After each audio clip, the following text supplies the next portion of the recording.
നിങ്ങൾ എപ്പോഴെങ്കിലും ആലോചിച്ചിട്ടുണ്ടോ എന്തുകൊണ്ടാണ് ചില ആളുകൾ ഒരു സിനിമ കാണുമ്പോഴോ ആരെങ്കിലും ഒന്ന് ശബ്ദമുയർത്തി സംസാരിക്കുമ്പോഴോ അല്ലെങ്കിൽ വെറുതെ ഇരിക്കുമ്പോൾ പോലും പെട്ടെന്ന് കണ്ണുനിറയുന്നത്?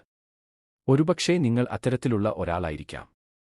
നിനക്കെന്താ ഇത്ര സങ്കടം? നീയെന്താ ഒരു കൊച്ചുകുട്ടിയെപ്പോലെ പെരുമാറുന്നത്? ഇത്ര ചെറിയ കാര്യത്തിനാണോ നീ കരയുന്നത്?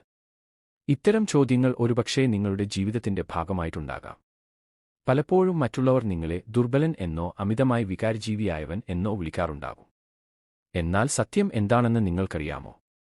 നിങ്ങൾ മറ്റുള്ളവരെക്കാൾ ദുർബലനായതുകൊണ്ടല്ല ഇങ്ങനെ കരയുന്നത്. ഇതിന് പിന്നിൽ അതിശക്തമായ ചില സൈക്കോളജിക്കൽ കാരണങ്ങളുണ്ട്. മനഃശാസ്ത്രം പറയുന്നത് പെട്ടെന്ന് കരയുന്നവർ മാനസികമായി തളർന്നവരല്ല, മറിച്ച് മറ്റുള്ളവർക്ക് ഇല്ലാത്ത ചില പ്രത്യേക കഴിവുകൾ ഉള്ളവരാണ് എന്നാണ്. ഒരുപക്ഷേ നിങ്ങൾ ഹൈലി സെൻസിറ്റീവ് ആയ ഒരു വ്യക്തിയായിരിക്കാം, അല്ലെങ്കിൽ മറ്റൊരാളുടെ വേദന സ്വന്തം വേദനയായി അനുഭവിക്കാൻ കഴിയുന്ന എമ്പതി എന്ന അപൂർവ ഗുണം നിങ്ങളിൽ കൂടുതലായിരിക്കാം. നമ്മുടെ സമൂഹം കരച്ചിലിനെ ഒരു ബലഹീനതയായിട്ടാണ് കാണുന്നത്. പക്ഷേ ശാസ്ത്രം പറയുന്നത് കരച്ചിൽ എന്നത് നിങ്ങളുടെ മനസ്സിനെ ശുദ്ധീകരിക്കാനുള്ള ഒരു സേഫ്റ്റി വാൽവ് ആണെന്നാണ്. ഉള്ളിൽ അടക്കിപ്പിടിച്ചിരിക്കുന്ന സങ്കടങ്ങളും ടെൻഷനുകളും പുറത്തേക്ക് കളഞ്ഞ് മനസ്സിനെ ശാന്തമാക്കാൻ പ്രകൃതി നമുക്ക് തന്നിട്ടുള്ള ഒരു മാന്ത്രിക വിദ്യയാണിത്. നിങ്ങൾ പെട്ടെന്ന് കരയുന്ന ഒരാളാണെങ്കിൽ അതിന്റെ അർത്ഥം നിങ്ങളുടെ ഹൃദയം മറ്റുള്ളവരെക്കാൾ വിശാലമാണ് എന്നും നിങ്ങൾ ലോകത്തെ വളരെ ആഴത്തിൽ അനുഭവിക്കുന്നു എന്നുമാണ്. എന്തുകൊണ്ടാണ് ഈ കണ്ണുനീർ ഇത്ര പെട്ടെന്ന് വരുന്നത്? നിങ്ങളുടെ തലച്ചോറിനുള്ളിൽ നടക്കുന്ന ആ അത്ഭുതകരമായ പ്രക്രിയകൾ എന്തൊക്കെയാണ്? പെട്ടെന്ന് കരയുന്ന ആളുകളുടെ രഹസ്യ സ്വഭാവങ്ങൾ എന്തൊക്കെയാണ്? ഇന്ന് നമ്മൾ സംസാരിക്കുന്നത് ഇത്തരത്തിൽ പെട്ടെന്ന് കണ്ണുനിറയുന്ന ആളുകളുടെ പിന്നിലെ യഥാർത്ഥ സൈക്കോളജിയെക്കുറിച്ചാണ്. ഈ വീഡിയോയുടെ അവസാനം എത്തുമ്പോൾ നിങ്ങളുടെ കണ്ണുനീരിനെ ഓർത്ത് നിങ്ങൾ ഒരിക്കലും ലജ്ജിക്കില്ല, മറിച്ച് അഭിമാനിക്കുകയേ ഉള്ളൂ. നമുക്ക് വീഡിയോയിലേക്ക് കടക്കാം. മനുഷ്യവികാരങ്ങളുടെ ഏറ്റവും സ്വാഭാവികമായ പ്രകടനമാണ് കരച്ചിൽ. എന്നാൽ നമ്മുടെ സമൂഹത്തിൽ, പ്രത്യേകിച്ച് മുതിർന്നവർക്കിടയിൽ, പെട്ടെന്ന് കരയുന്ന സ്വഭാവത്തെ പലപ്പോഴും ഒരു ദൗർബല്യമായിട്ടാണ് മുദ്രകുത്താറുള്ളത്. നീയെന്താ കൊച്ചുകുട്ടികളെപ്പോലെ കരയുന്നത് എന്ന ചോദ്യം ഇത്തരക്കാർ ജീവിതത്തിൽ പലതവണ കേട്ടിട്ടുണ്ടാകും. എന്നാൽ മനഃശാസ്ത്രപരമായ വസ്തുതകൾ പരിശോധിച്ചാൽ പെട്ടെന്ന് കരയുന്ന ആളുകളുടെ മനസ്സ് വളരെ സങ്കീർണവും എന്നാൽ മനോഹരവുമായ ഒന്നാണെന്ന് മനസ്സിലാക്കാൻ സാധിക്കും. കരച്ചിൽ എന്നത് വെറുമൊരു സങ്കട പ്രകടനമല്ല, മറിച്ച് ശരീരത്തിന്റെയും മനസ്സിന്റെയും ആരോഗ്യകരമായ ഒരു പ്രതിരോധ സംവിധാനം കൂടിയാണ്. പെട്ടെന്ന് കരയുന്ന ആളുകളിൽ കണ്ടുവരുന്ന ഏറ്റവും പ്രധാനപ്പെട്ട സവിശേഷതയാണ് ഹൈലി സെൻസിറ്റീവ് പേഴ്സണാലിറ്റി. ലോകജനസംഖ്യയുടെ ഏകദേശം 20% ആളുകൾ ഈ വിഭാഗത്തിൽപ്പെടുന്നു. ഇത്തരക്കാരുടെ നാഡീവ്യൂഹം മറ്റുള്ളവരെക്കാൾ വേഗത്തിൽ ഉത്തേജിപ്പിക്കപ്പെടുന്നു. ഇവർക്ക് ചുറ്റുമുള്ള ലോകത്തെ അനുഭവിക്കുന്ന രീതി അല്പം വ്യത്യസ്തമാണ്. ഒരു ചെറിയ ശബ്ദം, തീവ്രമായ വെളിച്ചം, അല്ലെങ്കിൽ ആരെങ്കിലും ഒന്ന് ശബ്ദമുയർത്തി സംസാരിക്കുന്നത് പോലും ഇവരുടെ വികാരങ്ങളെ പെട്ടെന്ന് വ്രണപ്പെടുത്തിയേക്കാം. ഇത് ഇവരുടെ വ്യക്തിത്വത്തിന്റെ ഭാഗമാണ്. ഇവർ കാര്യങ്ങളെ ആഴത്തിൽ വിശകലനം ചെയ്യുകയും വൈകാരികമായി ഓരോ നിമിഷത്തെയും അനുഭവിക്കുകയും ചെയ്യുന്നതുകൊണ്ടാണ് ചെറിയ പ്രകോപനങ്ങൾ പോലും ഇവരിൽ കണ്ണുനീർ നിറയ്ക്കുന്നത്. മറ്റൊരു പ്രധാന ഘടകം സഹാനുഭൂതി അഥവാ എമ്പതി ആണ്.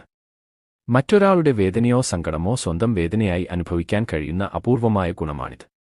ഇത്തരക്കാർക്ക് ഒരു സിനിമയിലെ രംഗമോ വഴിയിൽ കാണുന്ന ഒരു ദയനീയ കാഴ്ചയോ കണ്ടാൽ സ്വയം നിയന്ത്രിക്കാൻ കഴിയില്ല. ഇവരുടെ തലച്ചോറിലെ മിറർ ന്യൂറോണുകൾ കരേസെ ദലിറ്റ് വളരെ സജീവമായതുകൊണ്ടാണ് മറ്റുള്ളവരുടെ വികാരങ്ങൾ ഇവരിലേക്ക് അതിവേഗം പകരുന്നത്. സത്യത്തിൽ ഇത്തരക്കാർ ലോകത്തിലെ ഏറ്റവും നല്ല കേൾവിക്കാരും വിശ്വസ്തരായ സുഹൃത്തുക്കളുമായിരിക്കും. കാരണം അവർക്ക് മറ്റൊരാളുടെ മനസ്സ് അത്രമേൽ ആഴത്തിൽ മനസ്സിലാക്കാൻ സാധിക്കും. മാനസികമായ സമ്മർദ്ദങ്ങളും ഇമോഷണൽ ബേൺഔട്ടും പെട്ടെന്നുള്ള കരച്ചിലിന് വലിയൊരു കാരണമാണ്. നാം നമ്മുടെ ജീവിതത്തിൽ ഒരുപാട് വിഷമങ്ങളും ടെൻഷനുകളും അനുഭവിക്കുമ്പോൾ പലപ്പോഴും അവ പുറത്തു പറയാതെ മനസ്സിൽ തന്നെ അടക്കിപ്പിടിക്കാറുണ്ട്. ഒരു കുപ്പിയിൽ വെള്ളം നിറച്ചുവെച്ചാൽ അത് ഒരു പരിധി കഴിയുമ്പോൾ പുറത്തേക്ക് ഒഴുകുന്നതുപോലെ മനസ്സിലെ സങ്കടങ്ങൾ അതിന്റെ പരിധി ലംഘിക്കുമ്പോൾ വളരെ ചെറിയൊരു കാര്യം മതിയാകും ആ വ്യക്തിയെ തളർത്താൻ. ആ നിമിഷം അവർ കരയുന്നത് അന്നത്തെ ആ ചെറിയ കാര്യത്തിനാവില്ല, മറിച്ച് കാലങ്ങളായി മനസ്സിൽ കൊണ്ടു നടക്കുന്ന ഭാരമെല്ലാം ഒന്നിച്ചു പുറത്തേക്ക് വരുന്നതുകൊണ്ടാണ്. ശാരീരികവും ജൈവികവുമായ കാരണങ്ങളും ഇതിനു പിന്നിലുണ്ട്. നമ്മുടെ തലച്ചോറിലെ വികാരങ്ങളെ നിയന്ത്രിക്കുന്ന കേന്ദ്രമായ അമിഗ്ഡല ചിലരിൽ മറ്റുള്ളവരെക്കാൾ സജീവമായിരിക്കും. ഇത് വൈകാരിക തരംഗങ്ങളെ വളരെ വേഗത്തിൽ തലച്ചോറിലേക്ക് എത്തിക്കുന്നു. കൂടാതെ സെറോഡോണിൻ പോലെയുള്ള ഹോർമോണുകളുടെ കുറവോ ഉറക്കമില്ലായ്മയോ ഒരാളുടെ വൈകാരിക നിയന്ത്രണം നഷ്ടപ്പെടുത്തിയേക്കാം. വേണ്ടത്ര ഉറക്കം ലഭിക്കാത്ത ഒരാൾക്ക് വികാരങ്ങളെ നിയന്ത്രിക്കാനുള്ള തലച്ചോറിന്റെ കപ്പാസിറ്റി കുറവായിരിക്കും. കരയുന്നതുകൊണ്ടുള്ള ഗുണങ്ങളെക്കുറിച്ച് ശാസ്ത്രം പറയുന്നത് അത്ഭുതകരമായ കാര്യങ്ങളാണ്. നാം കരയുമ്പോൾ കണ്ണുനീരിലൂടെ ശരീരത്തിലെ വിഷാംശങ്ങൾ പുറംതള്ളപ്പെടുന്നു എന്ന് ചില പഠനങ്ങൾ സൂചിപ്പിക്കുന്നു. അതിലുപരിയായി കരച്ചിൽ ശരീരത്തിൽ ഓക്സിഡോസിൻ, എൻഡോർഫിൻ എന്നീ ഹോർമോണുകൾ ഉൽപ്പാദിപ്പിക്കുന്നു. ഇവയെ ഫീൽ ഗുഡ് ഹോർമോണുകൾ എന്നാണ് വിളിക്കുന്നത്. ഇവ മനസ്സിന് ശാന്തത നൽകുകയും വേദന കുറയ്ക്കുകയും ചെയ്യുന്നു. അതുകൊണ്ടാണ് നല്ലൊരു കരച്ചിലിന് ശേഷം മനസ്സിന് വലിയൊരു ഭാരം ഒഴിഞ്ഞതുപോലെ നമുക്ക് അനുഭവപ്പെടുന്നത്. ചുരുക്കത്തിൽ, പെട്ടെന്ന് കരയുന്ന ആളുകൾ ദുർബലല്ല, മറിച്ച് തങ്ങളുടെ വികാരങ്ങളോട് സത്യസന്ധത പുലർത്തുന്നവരാണ്. വികാരങ്ങളെ ഉള്ളിൽ ഒളിപ്പിച്ചുവെച്ച് മാനസിക സമ്മർദ്ദം കൂട്ടുന്നതിനേക്കാൾ എത്രയോ നല്ലതാണ് അത് കണ്ണുനീരിലൂടെ പുറത്തുവിടുന്നത്. അതിനാൽ, നിങ്ങളുടെ കണ്ണുകൾ പെട്ടെന്ന് നിറയുന്നുണ്ടെങ്കിൽ അത് നിങ്ങൾക്കൊരു വലിയ ഹൃദയമുണ്ടെന്നതിന്റെയും നിങ്ങൾ ലോകത്തെ അത്രമേൽ സ്നേഹിക്കുന്നു എന്നതിന്റെയും അടയാളമാണ്. കരച്ചിൽ ഒരു ബലഹീനതയല്ല, മറിച്ച് മനസ്സിനെ ശുദ്ധീകരിക്കാനുള്ള പ്രകൃതിയുടെ ഏറ്റവും വലിയ ഔഷധമാണ്. അപ്പോൾ, പെട്ടെന്ന് കരയുന്നവർ ബലഹീനരല്ല, മറിച്ച് തങ്ങളുടെ വികാരങ്ങളെ സത്യസന്ധമായി പ്രകടിപ്പിക്കാൻ മടിയില്ലാത്തവരാണ് എന്ന് ഇപ്പോൾ മനസ്സിലായല്ലോ.